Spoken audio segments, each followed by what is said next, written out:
Hello, Ram Ram, नमस्कार दोस्तों, कैसे आप सब लोग। दोस्तों आज डेट है 15 जुलाई 2024 और आज मेरे पोर्टफोलियो में कुछ भी अपडेट नहीं हुआ है क्योंकि संडे को मार्केट क्लोज रहता है।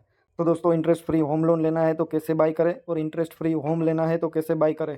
तो चलिए दोस्तों देखते हैं कि ये कैसे होगा।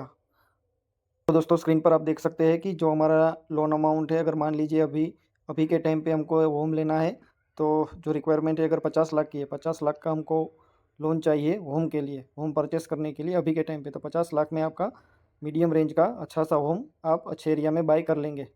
अगर मान लीजिए उस पर इंटरेस्ट रेट 9% मिलता है, ये बहुत ही कम लिया है मैंने, इससे ज़्यादा भी होता है और रेपो रेट के हिसाब से ये चेंज होता रहता है। अगर 20 साल के लिए आप अपनी लोन चलाते हैं तो आपका जो मंथली ईएमआई आएगा वो 44,986 आएगा। अगर म्यूचुअल फंड में हम जाते हैं, इससे उल्टा कर लेते हैं, मंथली आप जो ईएमआई पे कर रहे हैं उसकी जगह पे आप सिर्फ मंथली 25,000 ही इन्वेस्टमेंट करें। सिर्फ 25,000 का ही दोस्तों मैं बोल रहा हूँ। म्यूचुअल फंड में सिर्फ 25,000 ही आपको इन्वेस्ट करने हैं अगले 20 साल के लिए ही। और एवरेज आपको कंपाउंडिंग एनुअल ग्रोथ रेट आपको 15% सीएजीआर मिलता है। तो आपकी जो अमाउंट बनेगी वो बनेगी 3,78,00,000 के आसपास बनेगी। तो दोस्तों इसमें से आप अपना होम परचेस कर सकते हैं। अब आप बोलोगे कि 20 साल के लिए हम क्या करें, 20 साल तक हम अपना घर नहीं लेंगे तो कहाँ पे रहेंगे। तो दोस्तों यहाँ पे मैंने जो होम रेंट का एक पॉइंट ऐड किया हुआ है। अगर लोन लेते हैं और होम परचेस कर लेते हैं तो आपका रेंट आएगा ही नहीं। लेकिन मान लीजिए कि आप म्यूचुअल फंड में 25,000 इन्वेस्ट कर रहे हैं तो फिर भी आपके पास कितना बचेगा, 5,000 से लेके 20,000 तक बच सकता है। किसमें से, ये जो आपका मंथली ईएमआई 44,986 जाने वाला था उसमें से आपने सिर्फ 25,000 इन्वेस्ट किया है, तो बाकी के आपके पास फिर भी 20,000 हो गए। तो उस 20,000 से तो 5,000 से लेकर 20,000 तक आप होम रेंट पे कर सकते हैं और दूसरा खर्चा भी उसमें से निकाल सकते हैं। दूसरे पॉइंट की बात करें तो कुछ लोग बोलेंगे कि भाई इन्फ्लेशन भी तो होगा, 20 साल बाद जो आज 50 लाख का होम मिल रहा है वो 20 साल बाद 50 लाख का थोड़ी मिलेगा।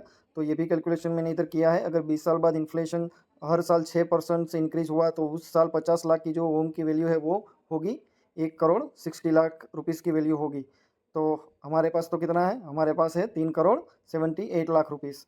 3,78,00,000 में से कितना बचा, 2,80,00,000 फिर भी हमारे पास बचा हुआ है। लेकिन अगर आप लोन लेते हैं तो आपके पास ज़ीरो अमाउंट बचेगा। तो दोस्तों अब आपको डिसाइड करना है आपको इंटरेस्ट फ्री होम लोन लेना है तो किस तरह से ले। यहाँ पे मैंने दो दो रास्ते दिखाए हैं, आपको जो भी ठीक लगे वो रास्ता आप चुन लीजिए। मुझे तो म्यूचुअल फंड वाला जो रास्ता है वही सही लगता है। आपको जो ठीक लगे वो आप देखिए। मैंने सारे जो पॉइंट थे इसमें कवर कर लिए हैं और कोई भी क्वेरी है तो आप कमेंट बॉक्स में कमेंट कीजिए। और दोस्तों एक बार मैं म्यूचुअल फंड कैलकुलेटर में जाके भी आपको ये कैलकुलेशन दिखा देता हूँ। तो ये हम आ गए म्यूचुअल फंड कैलकुलेटर में। मैंने 25,000 का बोला था तो यहाँ से मैं अमाउंट डाल देता हूँ 25,000। 15% अगर मिलता है कितने सालों बाद, 20 सालों बाद। तो ये देखिए दोस्तों ये आ गया अमाउंट 3,78,00,000। तो अब आपको डिसाइड करना है, आप खुद से भी कैलकुलेट कर सकते हैं कि आपको होम लेना है तो किस तरह लेना है, अभी लोन लेके लेना है या 20 साल बाद आपका कॉर्पस भी बचा रहेगा और इंटरेस्ट फ्री होम लोन के साथ लेना है। तो दोस्तों समझदार बने और म्यूचुअल फंड में इन्वेस्ट करें। और म्यूचुअल फंड रिलेटेड कोई भी क्वेरी है तो कमेंट बॉक्स में कमेंट करें। और वीडियो अच्छा लगा हो तो लाइक करें, सब्सक्राइब करें।